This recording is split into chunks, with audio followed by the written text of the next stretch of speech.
Hey everybody, it's your girl Nell and welcome to another episode of Simply Nell's Tiny Studio. Thank you so much for watching. Thank you so much for subscribing. And I would like to also thank the channel members thank you for becoming sustainable members of the Tiny Studio. And guess what, subscribers? You too can become a sustainable member of Simply Nell's Tiny Studio. It's Black History Month. Happy Black History Month! I am running a $1.99 special on becoming a sustainable member of the Tiny Studio. When you become a sustainable member of Simply Nell's Tiny Studio, you have access to early videos. You have access to behind the scenes conversations, discussions, tea parties, and all of those wonderful things that happen. Oh, and the Get Ready With Me episodes that happen only when you become a member of the Tiny Studio. Now, let me tell you about what happened the other day in the members only lounge of the Tiny Studio. I revealed some mess, girl. I revealed some things about myself in the members lounge of the Tiny Studio.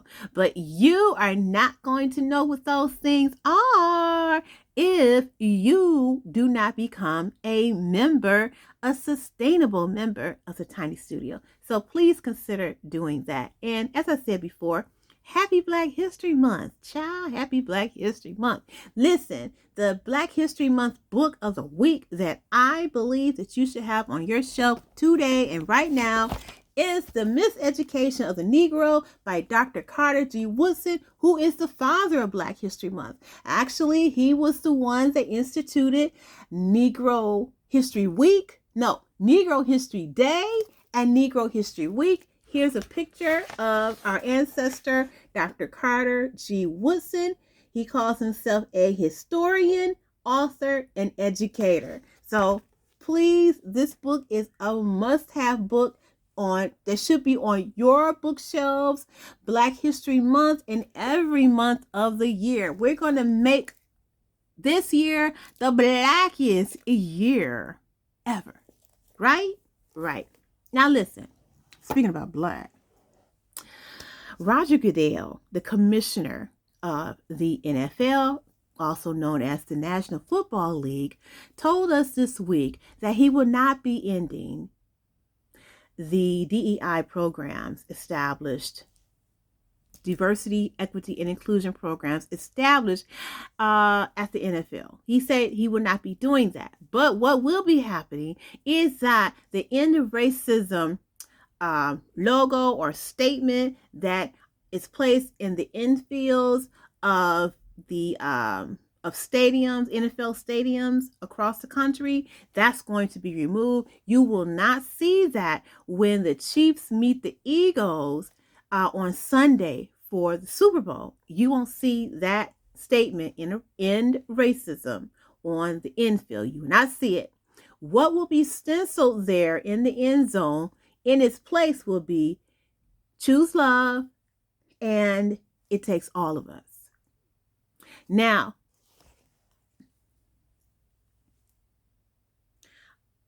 NFL spokesman Brian McCarthy said in a statement on Tuesday that teams have used on the field this year: vote, end racism, stop hate, and choose love. This is part of the NFL's Inspired Change. At their conference championship games on January 26th, the Chiefs had choose love in their end zone and the Eagles had end racism. The NFL said Tuesday that it will have stenciling only of the phrase choose love. Sunday's game will be the first Super Bowl since February 2021 at which end racism will not be in the end zone stencil. McCarthy said, the Super Bowl is often a snapshot in time, and the NFL is in a unique position to capture and lift the imagination of the country. He also says that choose love is appropriate to use as our country has endured in recent weeks wildfires in Southern California, the terrorist attack here in New Orleans, the plane and helicopter crash near our nation's capital, and the plane crash in Philadelphia. Okay? This statement comes the same day as a White House official told NBC News that President Donald Trump will attend the Super Bowl. I believe that Donald Trump, or as I like to call him, 45, now 47, 34-time convicted felon, Donald Trump. I believe this is the first time that a sitting president has actually attended the Super Bowl. So he'll be coming. And I don't know if it's a coincidence or, as my friends used to say, a coinkadink, that the NFL is changing the stenciling on the end zone. Are they changing it for 47? Or is this just something that they just want to do? Okay. Especially since I am positive that Donald Trump is not happy with the NFL continuing their diversity, equity, and inclusion programs. I seriously doubt that the diversity, equity, and inclusion programs that the NFL has going on, I doubt at all that they have benefited Black Americans at all. Still, there's only research has shown that only 22% of head coaches in the NFL are Black, even though 53% of the players in the NFL are Black. So I doubt that DEI is affecting, has improved Black numbers in the NFL. Now DEI has probably helped minorities and other than Black Americans, especially white women within the NFL. But I really doubt that, diversity, equity, inclusion, as far as African Americans are concerned, I doubt that it's really moved the needle any in the NFL. I seriously doubt that. Another thing, make sure this lighting is good. Another thing, I am also, not certain, or maybe it's a coincidence that I heard the rumor that the Black National Anthem would not be televised. I heard that rumor as well. It's usually televised, but this year it will not be televised. So I'm wondering if that is because, Trump is going to be there, or, maybe it's also because of the fact that, there have been cries from white Americans or white NFL fans to boycott the NFL because the Black National Anthem will be sung at the Super Bowl. Now, guess what, though? My girl Ledisi is going to be singing the Black National Anthem. Okay? And I'm already going to tell you, I haven't heard her rehearsing it. I haven't heard any, I haven't heard any, I am not privy to what she's doing right now in preparation of singing the Black National Anthem, which is called Lift Every Voice and Sing. I have no idea of what is going down in the rehearsal hall and the studio with Ledisi, but I am assured in my soul that Ledisi is going to bring it on Sunday. That woman can sing. Sing, child. Lift Every Voice and Sing was written by I was getting ready to say John Weldon Johnson. I believe it was the Johnson brothers. Let me look that up real quick because I don't like giving out bad information. Okay, let's see. Okay, here we go. Lift Every Voice and Sing was indeed written by the Johnson brothers, James Weldon Johnson and Jay's Rosamond Johnson, and they were both African American. It was written as a hymn, and the lyrics were added. The lyrics are by James Weldon Johnson, and his brother wrote the music. It was always called the Negro National Anthem. It was written in 1900, and we have been singing it. We've been singing it for a very long time. African Americans. It was written in 1900, and it's something that was sung at every school function that I attended. We didn't really sing the Star Spangled Banner when I was in school. We always sang Lift Every Voice and Sing. How does it go? It goes like this. It goes a little something like this. Hit it. Lift every voice and sing till earth and heaven ring with the harmonies of liberty. Let our rejoicing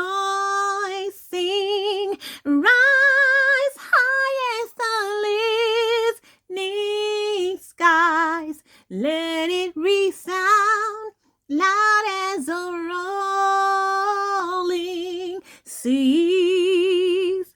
That's how Lift Every Voice and Sing. Sing a song. And how is full, I want to say full of the hope that the present has brought us. Let me see. Oh, here you go. Sing a song full of the faith that the dark past has taught us. Sing a song full of the hope that the present has brought us. Facing the rising sun of a new day begun. Let us march on till victory is won. That's the first stanza of Lift Every Voice and Sing, and that is the Black National Anthem. Now, white people are talking about, oh, we need to boycott the NFL. We need to boycott Super Bowl Sunday because we don't need to have 2 songs played. We already have the Star Spangled Banner, okay? And then we don't need no Black National Anthem or no Negro National Anthem because we all are Americans and we have one national anthem. Well, what do we Black people say? Even though Black people have sung the the Star Spangled Banner or the American National Anthem, Black Americans have been singing that for years or forever, yes. But those same Black Americans, we also know the Negro National Anthem or the Black National Anthem. Every Black person that you have ever seen sing the Star Spangled Banner were also proficient in singing the Negro or the Black National Anthem. We know all the words to that because that's what was taught in our schools, okay? We know the Negro National Anthem because that's our national anthem. And you may say, well, why do we need another national anthem? Because the first one, the Star Spangled Banner, was written by a freaking racist, number one, and the words of the national anthem or the United States national anthem, the Star Spangled Banner, is racist. That's why. Okay? If you go into the second stanza, or is it the third stanza of this song written by, what's his name?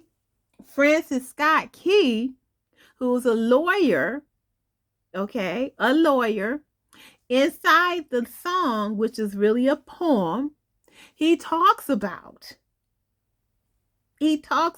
slaves. Okay, I believe the lyric, and I wrote it down. I believe the lyric go, no refuge could save the hireling and slave from the terror of flight or the gloom of the grave. Okay, anybody that opposed the flag, okay, anyone that opposed the flag, anybody that sided with the British during the War of 1812, okay, were considered the enemy by American troops and by Francis Scott Key. That's why he says, no refuge could save the hireling and slave from the terror of flight or the gloom of the grave. All right. Throughout this hymn, or throughout this poem that was put to music, he talks about freemen. Who are the freemen in the song, The Star-Spangled Banner? Well, the freemen are white men. White men were fighting the War of 1812, another war against Britain. And this war, of course, is over land, but also, not just land, but about the rights of human beings. Okay, because you have to remember, 1812, slavery was still the law of the land. Even though there were rumblings and grumblings about the abolition of slavery, slavery was still in full effect. And when you talk about the Star-Spangled Banner, you have to also acknowledge and address the fact that within this song, even though it is not sung publicly because of time constraints, what is also in this song is about the inhumanity of man to one another. It's about ownership of human souls. It's about the threads of white supremacy and its power or stronghold over or domination of other humans, the subjugation of other human beings who were not considered full human beings, who were considered 3/5 of a human being, who were treated worse than an animal. Human beings who would give birth to life and see that life torn from them and sold as commerce. Human beings who were brutally raped and forced to carry life and to give life for commerce. Human beings who were torn apart from families, who didn't cultivate or were not allowed to have familial ties. That's why Black people in America, that's why sometimes we come across each other and some of us may look alike. And that's the reason why look alike, even though we don't have that official familial tie. But the point is that we were all stolen, kidnapped from parts of West Africa. And we were brought to different ports and points in the Americas. We were taken to Spain. We were taken to Portugal. We were taken to the Caribbean islands, some of us. And of course, some of us landed here in America. And we were put on, plantations to work the land for commerce. Our children were ripped from our bodies for commerce. And that's why, Black Americans, we don't know our history. We don't know our familial ties. You know, going to ancestry.com only works so much or so far, because basically we all more than likely came from the same villages in West Africa. We're all related in some kind of way because that's where we came from. That's our genesis, our place of origin. So Black America, we rebuke and reject the Star Spangled Banner for the way and the manner in which it was written. It was written against us. It wasn't written for us. We only sing the national anthem or the Star Spangled Banner, in public places because it is expected to be sung. It is what America adopted as its song. A song of veneration. Even though the song has threads of inhumanity within it, white America still accepts it as their song, which says a lot about this country. That's why when Dr. Greg Carr says this country, the United States of America, is in for a fall because of its white supremacist thought, because of white supremacy and racism being threaded throughout the foundational pillars of America. So there's a day of reckoning happening. That's the reason why Black Americans, do not sing and do not respect the Star Spangled Banner, because in the 21st century, it is a put down. It is a spit in the face to our ancestors.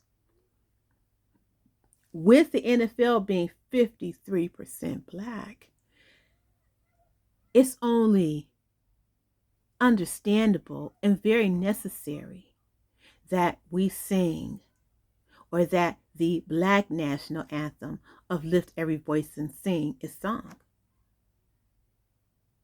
Just like for many years, the majority of white Americans have put up the Star Spangled Banner as their song, as their rah, rah, rah, rah, rah, then the playing field should be fair.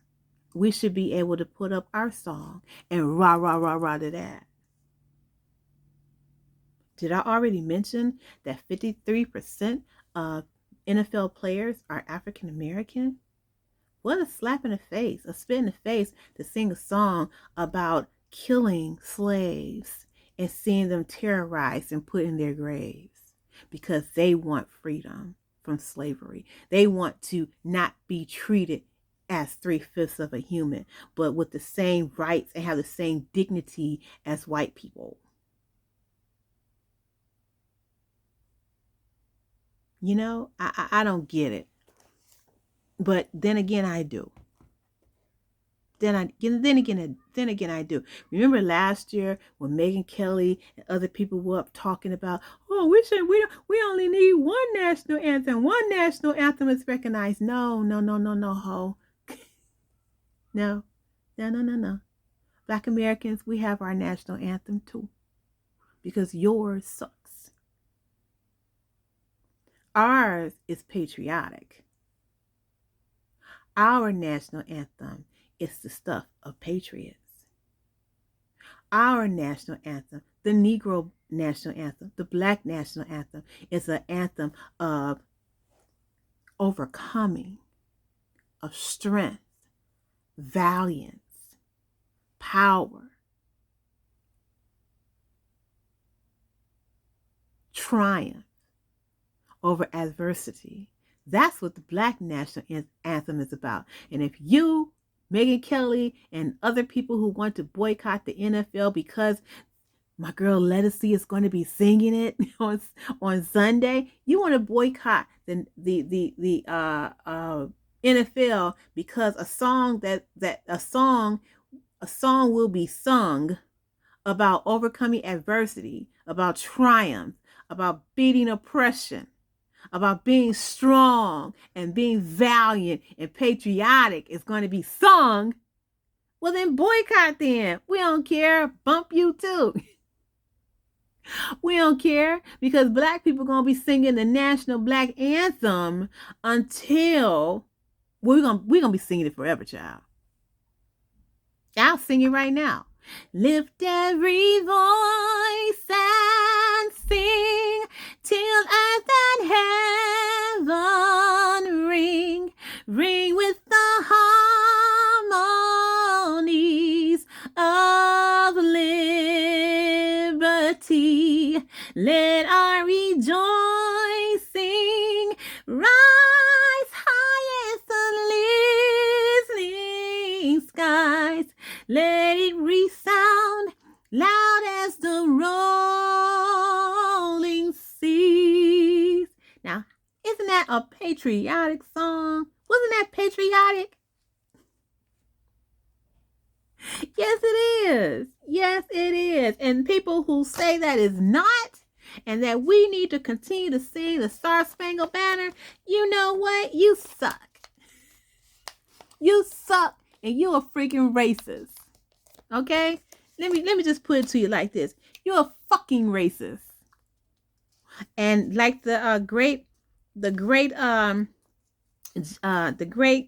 Madison, I can't believe I'm forgetting his name. James Madison.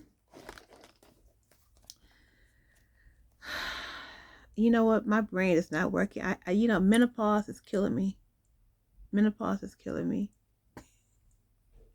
Menopause is killing me.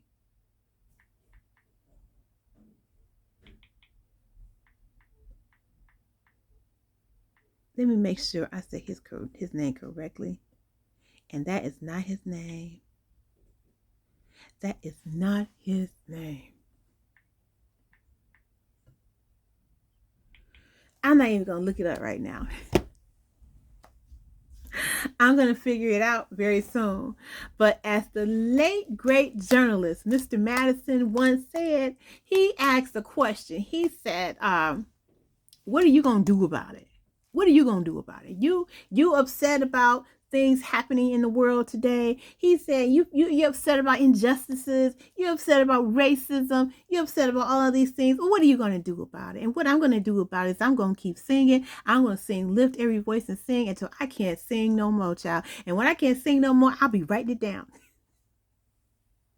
But people who don't like it, who don't like this song that is a real patriotic song, lift every voice and sing, as Mr. Madison said back in the, as he said all the time, fuck you. Fuck you. Nobody cares what you think, because we're going to continue to do what we're going to do. We're going to continue.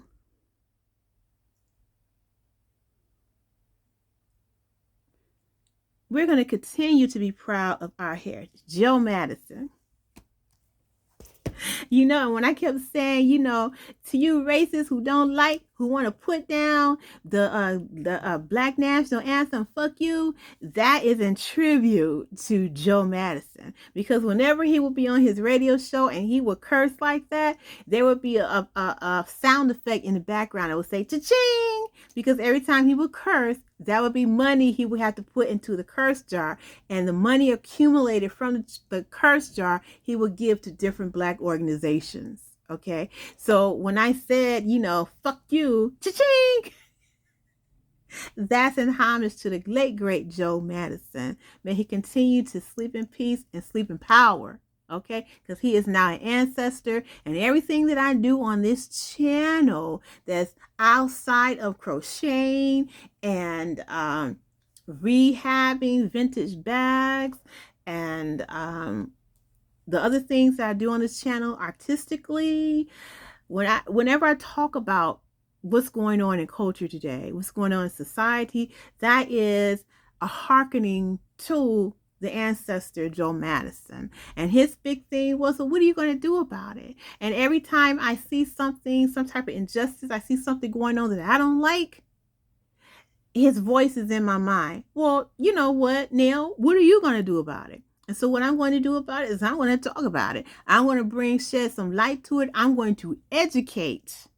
Okay? I am going to educate. That's what I'm going to do about it. Because the one thing that happens if you are a subscriber to this show, to the Tiny Studio, and if you are a returning Tiny Studio guest, I don't believe in dealing in anything that's outside of facts. I believe in dealing with facts all the time. I do my research. I don't get my news from one source. I do a thorough hitting the streets when it comes to knowledge, because I know that knowledge is power, not money.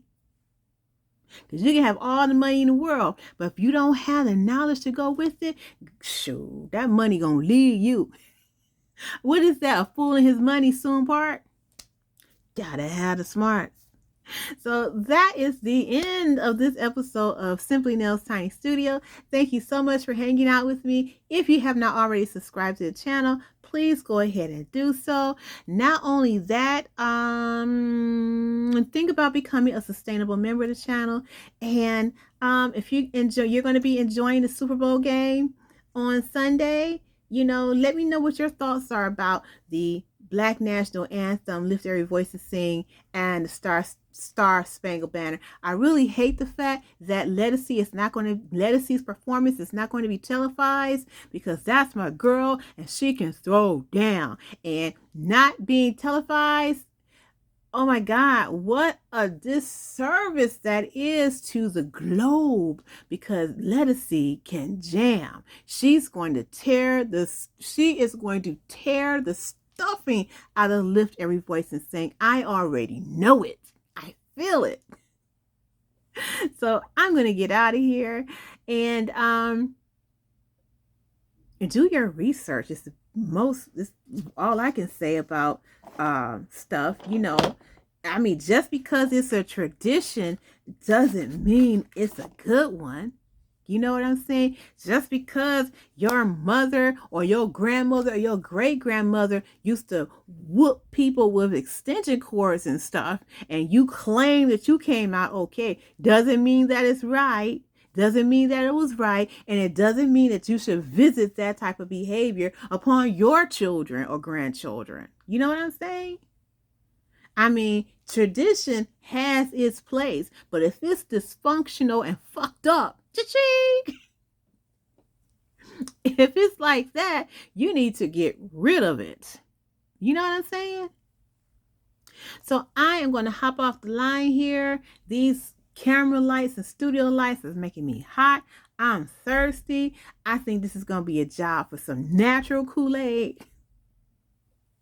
I'm going to drink that, have the Tiny Studio assistant bring me some, and I'm going to see you guys later. Do not forget to hit that thumbs up button. And will I be watching the Super Bowl? Yes, because my hubby is going to be watching it, so I'll be watching it too. I'll probably make some chicken wings or something, and the kids will probably come over for dinner and watch the Super Bowl with us. But unfortunately, the Lions aren't going to be in the Super Bowl, so that kind of sucks. But hopefully the Lions will be in the Super Bowl next year. But we'll be watching, I guess. I'm going to be watching and probably crocheting and doing something else at the same time. I never watch a full Super Bowl. I don't even know who's performing at halftime. Who did they say was performing? I don't know who's performing at halftime. I have no idea. Oh, isn't Kendrick Lamar supposed to be performing at the Super Bowl, right? Because there was some type of controversy about Lil Wayne not performing. Lil Wayne wanted to perform, and he wondered why he wasn't asked, because New Orleans is his city, so he was like, well, you know, I thought, why y'all invite me? Why y'all invite the Cash Money Brothers, you know? But you know what? Maybe they did invite some of the Cash Money boys crew, brothers crew, CMB. Maybe they did invite some of them, like maybe not Lil Wayne, but maybe they invited Juvenile or something, you know, so he'd come sing back that ass up, you know. What you think? That would be a cool homage to New Orleans, you know. Invite oh God dang it. I can't think of that boy's name. Master P. Maybe Kendrick Lamar's gonna have Master P on, you know. He's from New Orleans. That might be interesting. You know, like how they did with the West Coast, you know, the Super Bowl, you know, with Dr. Dre and Snoop. You know, maybe they'll do something like that, you know, just invite a lot of the New Orleans rappers come out, you know. Who knows? But I'll see. I'll check you out next time here in the Tiny Studio. Have a wonderful, wonderful day. Bye-bye.